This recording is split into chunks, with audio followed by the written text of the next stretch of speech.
Crystal Palace at Old Trafford at the weekend. CheekySport Dave coming to you first. 8th in the league at the moment. What can we hope for this season for Man United in the league, do you reckon? What can we hope for this season in the league? That was, you came in strong. You came in quick, strong and early. I am, mate. Going hard, early on. Gaz loves no messing about, early. No foreplay, just in there. You know what I'm saying? This didn't even ease it in. You know, in the league this season, you know, are best. You know, actually, they're best. In the league this season, I think we hope for Champions League qualification. I mean, right now we're 8th. It's peak. Peak still is. It's like someone said to me today, like, oh yeah, but look, what if we win the next 7 games? And I was like, if we win the next 7 games, what if everyone else wins the next 7 games? We might still be it might be like 2 seasons ago when we just kept on staying 6th. No matter what happened, we were just that spot. But my actual hope is that we, you know what I mean, go on a solid winning run, move up the ranks, move up the places, and get into Champions League qualification places. You know what I mean? I still believe we can win something this year, though. I still have a genuine belief that in one of those cups, yeah, we can win something. Well, I mean, it's only got to be the FA Cup, though, hasn't it? We're not going to win the Champions League, are we? Listen, mate. Listen. What about the League Cup? We're out of that. We're out of the League Cup. Don't think you remember we got outplayed by Derby County. It was a joke, man. League is Juve and we beat them. It's a cup competition. It's magical. Anything can happen on the day. You know what I'm saying? Listen, we've seen it done.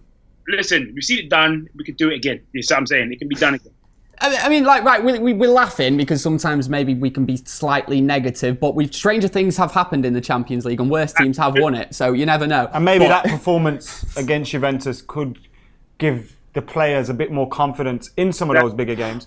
But... Oh, no! Just don't say the but. We're moving on. We're no but in it. Statman Dave, talk to me. What's the most we can hope for this season, do you reckon, in the league? 4th, maybe? That's probably the best. But as Dave was saying, win 6 in a row, we could actually go up the league because we're playing Arsenal 2 games time, and then we're playing Liverpool in 5 games time. So maybe there's a bit of a chance to get into that 6th position where they can just sit there in the Europa League, just be chilling for a bit, and then bam, we'll be absolutely sound into the season. Europa League, win the Champions League, FA Cup, double. Simple. Just that last 5 How are we seconds. winning the Europa League and the Champions League? No, getting into the Europa League or good, winning the Champions League. Oh, I think we might be in the Europa League quicker than you imagine. Paul, bring me down to earth, please.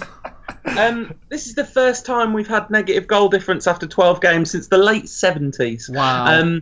And those of us who are old enough to remember watching Man United in the mid-80s will know that perhaps it's not a good sign that we're having to go back beyond that era to find similar levels of patheticness in the first third of our season. Anyway, the second third might be better or it might be the same. Could even be worse, although I think that's unlikely. But, you know, one of 2 things are going to happen. Actually, if you look at the results, sort of flash back to when I think there were 7 games to go left before this international break's just gone. We're talking about Chelsea away, City away, Juventus twice. If you look at the results across those, with a couple of like reasonably tricky Premier League games in there as well, we've actually done fine, probably better than most people would have expected, definitely better than I would have expected in terms of results in that period of time. I'm absolutely not convinced that we've done much better in terms of performance, with the exception of the Everton game at home, a half against Bournemouth, 10 minutes against Juve. You know, generally speaking, like we've been pretty poor for long stretches. And the thing about Mourinho's football is it's all in the detail. It's always been that way, but it seems to be that way more than ever. It is, does your striker take his chance? Do you suffer from one serious defensive lapse in judgment?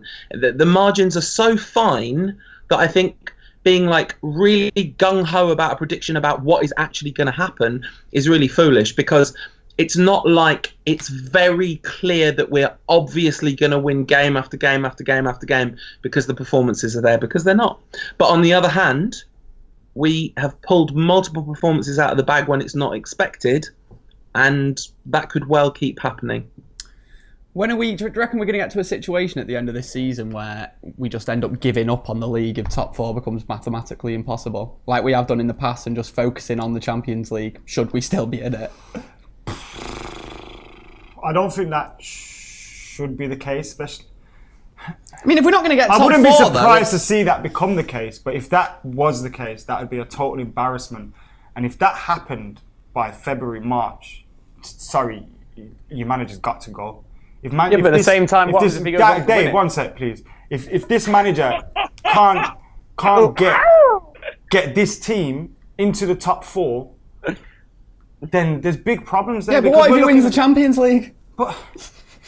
But it's as simple as that, man. What if he wins the Champions League? Well, he wins the Champions League, though. Anything he says crazy, about man. Mourinho now, I'm just going to say, yeah, but what if he wins the Champions League? What if David Moyes won the Champions League? I'm winning the argument hypothetically, mate. But what if David Moyes won the Champions League? He still would have been the wrong man to give the job and keeping the job for another season. Look, if Jose Mourinho won the Champions League, that'd be amazing, and I'd absolutely love it, and he'd obviously have earned the right to keep his job. But the likelihood of that happening is very unlikely, and also, Dave. And also, when you look at the team, when you look at this team, it's not... Make a point. Like, you look at the team, like, look who we're coming up against. You look at that top 4. Are we going to finish above Man City? Are we going to finish above Chelsea? Are we going to finish above Liverpool? Probably not. And then you look at the rest of it, Spurs, Arsenal. The only benefit for me is Arsenal in the Europa League. So that may help us with them. Spurs, they play better football than us. I think they beat us at home, which they never do. And when you look at our fixtures haven't even been that bad up until now. Like, we've played Chelsea, City, and Spurs at home. Spurs at home should always be 3 points. Yeah.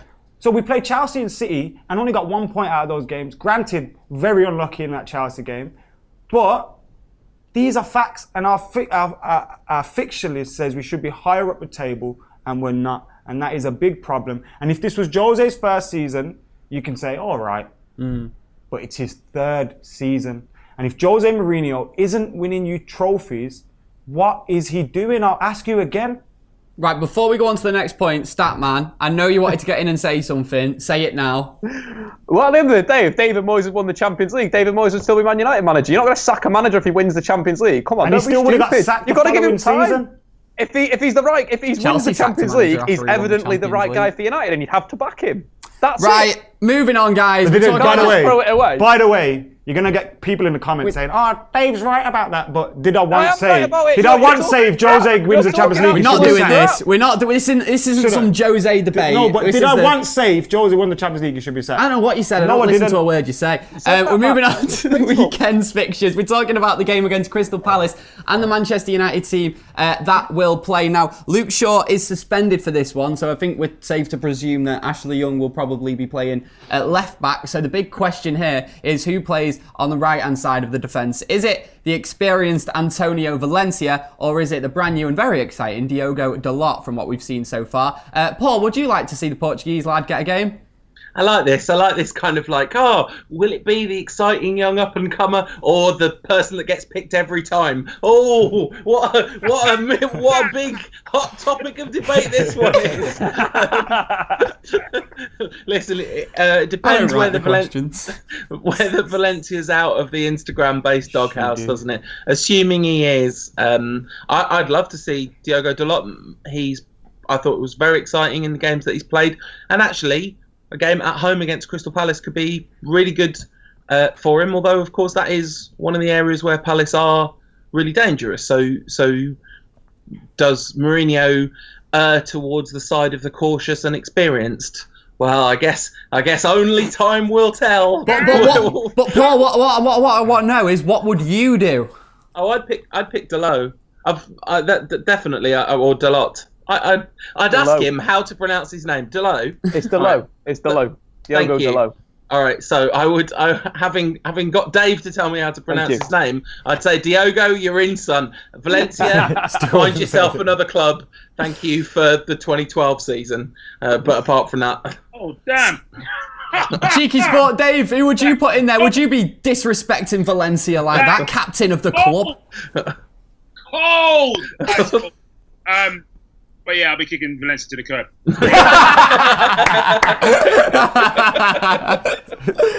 Love it. Dalot would have to start for me still. Listen, we spent good money on him.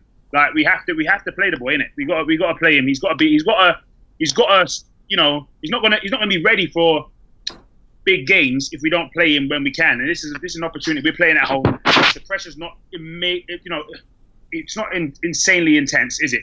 It's a perfect opportunity for us to give him a game. I'd play him, and I'm even taking the risk of putting him into my 11. It's getting in. Statman, who would you put in there? Dave said then that it's not much of a risk, but I don't know. I think when you're 8th in the league and every game is a massive game essentially. Not really. You want to get back to the top. We want to pick up points. Yeah, but you need to attack. I think that's the big thing that Dalot would improve is United going forward. He's a very, very complete player at a young age. It's such an exciting prospect for Man United. I think from the moments that we've seen him already at United, everyone's getting excited. Then you take what he did for Porto last season. Like, he's got to be in the team. You're looking at such a big impact in that final third, even for the under-23s for United with Chong on the right wing. You can see how switched on he is in terms of the position. He picks up the inside channel, the outside channel, dependent on the winger is. It's just like you've got one guy that can play football going forward, and then you've got Antonio Valencia. So it's not even a debate. It's not even a topic. It's Dalot should be starting every single week for Man United. Simple as that. Is there any argument for Valencia? I mean, yes, the one argument is he came back for Ecuador in the international break and scored a goal, but he was playing right wing. And look, Valencia's had his time at Manchester United. I think that time is now up. And this is the frustrating thing with me. You said it, every game is important when you're 8th. Some would argue the league's over. Is it really important? And I think the frustrating thing for me is, as a Manchester United fan, we're watching this team. And you see Valencia every week, you see Young every week, you see Smalling every week, you see these players every week that are constantly making errors, constantly proving they're not good enough for Manchester United. I feel sorry that I've just said that about Ashley Young because I think he's done well in recent weeks. But nevertheless, the general point remains.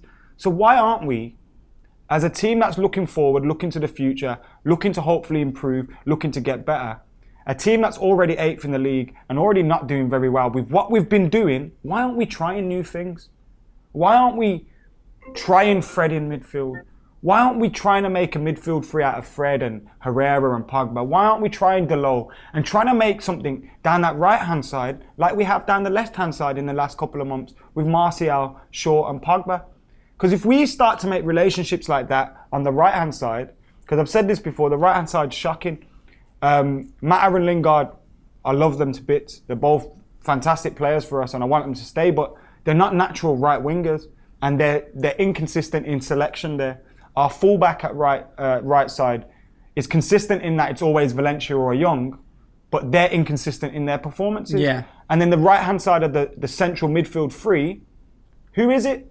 Fred, Herrera, McTominay, and no one ever knows who it is. So we need to build something down that side, and all we're seeing is the same old washed-out players that need to go. Dalot hasn't been fit to play. No, I know that, but I mean general. So why is Fred on the bench? I know what you're saying. So when this guy comes back, play him. Yeah, exactly. But we'll see in it. We'll see on Saturday what happens. But that's what I'm saying. Like so far, we can't really say too much on that side because he hasn't been fit to play. But when he has been fit, he played well and got pulled out. He did play though. He played well and got pulled out. No doubt the manager will be shining some light on this on the press conference. We record this preview actually before Jose's press conference. So if he's come out and said that, Dalot will obviously be starting, then that sort of makes this obsolete. But anyway, on the way, we're talking about predicted 11s. It's all coming up on the preview. Okay, predicted 11s time. We have an average league table for predicted 11s for guys that come on the preview. This is where everyone stands who's currently on today's preview. Highest in the league, CheekySport Dave with an average of 9.5 players. No. However, only on 2 appearances. Mo Butt's got 10. He's above him, but he's only been in 2 as well. Listen. You can only play the games you're in. All right, I'm in the game, and I'm in the game now. Don't worry about the numbers. Listen, well, Statman Dave slightly more impressively, in my opinion, has 8.8 average with 9 appearances. You know, have you seen that South Park episode when they see all the numbers on the board and they're all like 2.2 and they all think it's Yeah. Something else. Adam below it with 8.6, and Paul just below Adam with 8.5 off 6 appearances, and then I'm just below them on 3 appearances with 8.3. Oh, I'm doing the worst out You of wish you everyone had here. 8.3, guys. Appearances, mate. You see what I'm saying? It's not all about that. You know what I mean? Okay, well, this is a chance to improve it, mate. Cheeky Sport Dave, tell me your Manchester United 11 versus Crystal All Palace. right. Listen, I'm going with David De Gea in goal. Odds. I'm going with Dalot on the right back. Smalling Lindelof. And I'm going with Ashley Young playing at left back. My midfield 3 is of Matic, Pogba, and Fred. Then I'm going Martial, Rashford, and Alexis Sanchez. No Lukaku again. Paul, what you saying, mate? Yeah, I'm saying I wish Dave was going first and I could just copy him because he's better at this game than me. I genuinely find this like really, really difficult to work out what Mourinho's going to do in terms of the front 3 in particular. I think I'd be a little bit surprised if it's anything other than De Gea, Valencia, Smalling, Lindelof, Young as the back 5. I think that assuming that Pogba is back fit, which we think he is, like Gaz said, this is before the press conferences. I keep waiting for the day when Matic is dropped, and it keeps not happening. So there's been a little break. So I'm going to assume he's going to cling on in there with like one more week of Nemanja. So Matic, Pogba, and then more in hope than expectation, I've gone for Fred. Sadly, I think Herrera's been. I thought he was excellent in the first game. He came back into the side, but he's been pretty dreadful, sadly, and I love him to bits. So that's a real shame. Up front, I'm going to go with Martial, Lukaku, and Sanchez, but no great confidence in that. Lingard could play, Mata could play. Rashford, I guess, has came off injured, didn't he? So that's why I've not picked him. Statman, a lot of contention for places in this team. Who are you starting?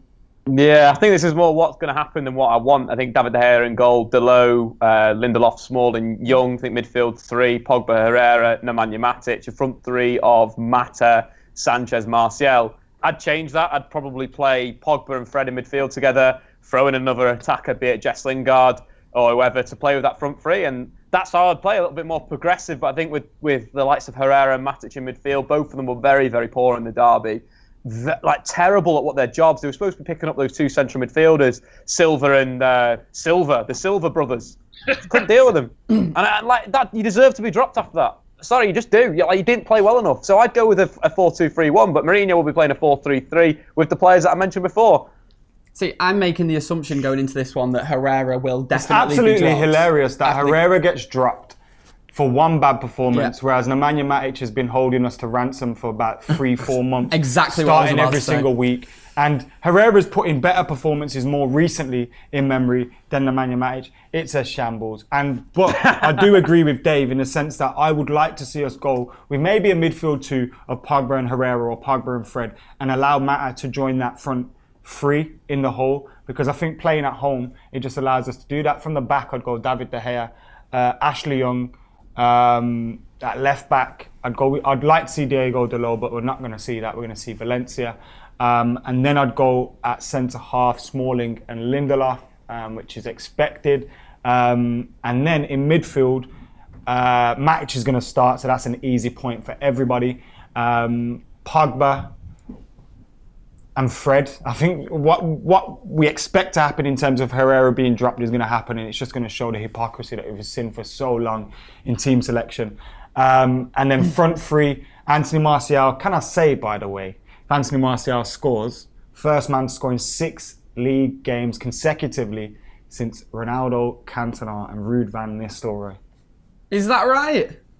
But it's shit apparently. And then up top, Statman Dave's just Alexis thinking, I'm Sanchez. jealous of that stat. I think he's already broken it, no? No, he's not scored in it's- 6 consecutive league games. he's He's scored scored 6 5 goals, and- but he's not scored 6 consecutive games.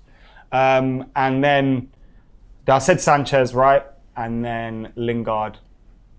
You said Sanchez, Lingard and Martial as your front 3. Playing some crazy formation You there, put man. Lingard as centre Young forward. at right back, Valencia at left back. My front 3 is all over the gas. I thought I heard you say Valencia at left back, but I was like, nah, he can't have said that. No, I said right back. You said left back, but you meant right back. Okay. Valencia right back, Dalot left back. I'll probably get some points anyway. Like, no. Right, Crystal Palace. Who have we got to be scared about? Sure, change your front three, Dave. Wait. Are we allowing this? Have these gone in? Have these been gone in yet? Have these gone in, Chris? It's what gone in? No, I ain't gone in yet. Don't try it. Listen, They have gone in. It's too late. No, it's Been gone in, submitted. Cheeky Dave, mate, you can't be doing these things, bro. Been submitted to FIFA. All I'm gonna say, I just want to go with Sanchez, Lukaku, and Martial. We need a bung for that, mate. You need Producer to give us a quick bung and then maybe we'll Producer let you Chris is fuming. That's more editing he's got to do. Right, Crystal Palace. What can you guys tell me about them and what do we have to be scared of? Paul. No, we started with Paul last time, didn't we? Statman. Did we not? We'll just start with Paul then. Paul, who have we got to be scared of from Crystal Palace? Wilf Zaha. And you asked two questions. You said, what do you know about Palace and who have we got to be scared of? And the answer to both of those questions is Wilf Zaha. Because really, I don't. This is not particularly original thought, but maybe apart from Hazard at Chelsea, I don't think there's another player. Oh, and Pogba for us, maybe. I don't think there's another player who them playing well is whether or not the team plays well. I think Zaha is way better than Palace.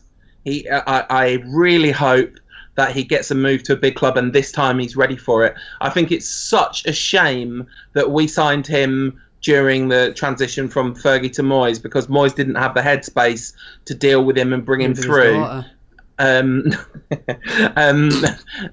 story's not true, by the way. That story's never been true. It's never been true. But anyway, allegedly. It wouldn't have been the only thing that got that season. The thing is, Wilf Zaha is such a brilliant talent. It would have been amazing to have him have 5 years under Fergie to see whether. I mean, it wouldn't have been a guarantee, but it would have been amazing to see. So, yeah, I mean, I think he's a very exciting player to watch, and I think he's a huge threat basically any time he's playing, because if he's in the mood and fit and found by his teammates, he can do an awful lot out of very little. Statman, are Crystal Palace more than a one-man team? I think Wan-Bissaka's the one that's really shone this season. Wilfried Zaha is Wilfried Zaha. I think he's got a certain ceiling to him. You know, his record this season is all right, 3 goals and an assist in 9 games, but it's not great. Like, it's one of these things where I feel like he's been overhyped because he was underhyped. It's like this weird transition now where, he's the only threat for Crystal Palace, but he's playing for Crystal Palace, and they're not exactly blowing people down. You know, they're losing games here and there, and again, it's just one of those things where I think United were right to let him go. I don't think he was at the right level. Maybe Fergie could have brought something out of him, but Fergie brought something out of any player. And I think it was right for United to let him go. There's other players that I think weren't right to let go. The likes of maybe Depay, you're saying now, with his contribution for Lyon and how good he's playing in terms of for Lyon and the Netherlands. But Zaha, isn't he? But in terms of Wan-Bissaka, he's a right back that's really come on a lot in the sort of last sort of 6 to 12 months. In terms of the Premier League this season, 47 tackles. He's won 45 of them. He's been dribbled past twice. For a right back, that is incredible. So Anthony Martial versus Wan-Bissaka is going to be one hell of a battle at the weekend. I can't wait to watch it. Only one winner there. CheekySport Dave, you're confident that Crystal Palace don't have enough to trouble us too much, or do you think that... We're playing the team... Was that? No, sorry, mate. Go on. CheekySport Dave, what do you think about Crystal Palace, mate? Who do we have to be afraid of? Scared of. Do this for a job. Playing a team that we came back from a 2-0 down to beat them 3-2 at their home at the end of last season. Well, not the end of last season, but the second half of the season last year. So they're going to be coming. They're going to be coming with you know what I mean, with a bit of vengeance. You know what I mean? With Mr. Hodgson's gonna be in the air about that, about how we robbed that victory over at Selhurst Park. On top of that, you're coming against a team who have been absolutely shocking at home. I think they've only managed to get like 1 point at home. Only 1 point at home this season, but away, that's where they've been picking up their points. So for some reason, they've just got this guile about beating teams away from home. And they do give big teams problems in essence. So I wouldn't just brush them to the carpet. And at the same time, we ourselves have quite a bit of problem playing at home sometimes as well. There's a lot of pressure coming from the fans. If we're not winning by half time, it starts getting a bit peak. So, yeah, I think we've got a lot to. I think we can't just underestimate Crystal Palace in that sense. I do understand they do have a lot of threats, like Dave did mention. Wan-Bissaka, listen, exceptional. Fantasy team points. I discovered him by accident. A bargain. 4.5. 4.5. Was it 4.5 or 4.4? 4.0. Oh yeah, 4.0. Bargain. Do you have to say the point if it's 4? I'm telling you. Yeah, just 4 mil. Yeah, 4 mil. Right then, Adam, looking at Crystal Palace, big game at home. Who are you scared of? Wow, good news for us. I think Sakho picked up a knock for them playing for France midweek, so he may be out, which is a big miss for them. Because the problem would have been, I think Wilfried Zaha doesn't play out wide much for them anymore. He plays in that front position as the main man up top. He played very well there against Chelsea, where he was kind of their leading line. Every time they got the ball to him, he was allowed to break. And because Chelsea were attacking so much, which you'd expect United to do at home, he was finding the space. And we've seen what he's done to Ashley Young, that clip going around constantly. We know, like, in our defence, we're likely to have Valencia, Smalling and Young again. That's a big chance of that happening. So he could just stick on one of them and give them the worst game of their life. He genuinely could do that. I think he's a fantastic talent. And Dave said he doesn't think he's all that, or something like that. And he compared him to Memphis. Imagine if Zaha was in the French league. Like, come on, man. He'd absolutely tear that apart, bro. I'm sick of that. Nah, that if Rashford was in the French league, he'd be doing more than fucking Memphis. League, like, it's a European top league. But it's not. But it's not. Oh, it's rubbish. But it's not. A lot of the top talent that played for all the top European teams come from France. N'Golo Kante, and then they go, why did they move? Yeah, but at the same time, you to can't go to a better level because France ain't that good. If there's a lot of talent in the league, then it's a talented league. It's just above Scotland, let's be real. Just above Scotland. It's just above the SPL. Scotland, bro. Now that is a bombshell. The French league is just above the Scottish league. Yes, I feel like on that bombshell, the Scottish league's more competitive. This is a debate for another team. Hearts are top of the league, aren't they? Chris, write this one down. We'll debate this another time. It'll be good fun. Adam, score prediction. These man are mad. Score prediction. I think the Sakho miss could be a big miss for them. But I think Zaha will cause problems. So if it stays 0-0 for a long time, worried. But I'm going to go 2-0 United. Martial's going to get 6 in 6. And Jamie Vardy, watch out for your record, bitch. Dave, of the stats variety, score. 4-0. CheekySport, Dave, score.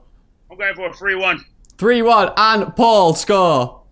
I've got so much I want to say, but we clearly don't have time. No, you're right. We can cover one more topic just before we go. One word from everyone on that Patrice Evra video. What the f*** is he doing? We have all seen Patrice Evra getting off with a chicken, haven't we? Has Paul given his score? No, but I don't mind at all. I'm happy about that. I go 2-0 United, but I don't know what's going to happen. But my one word about Patrice Evra is vegetarianism.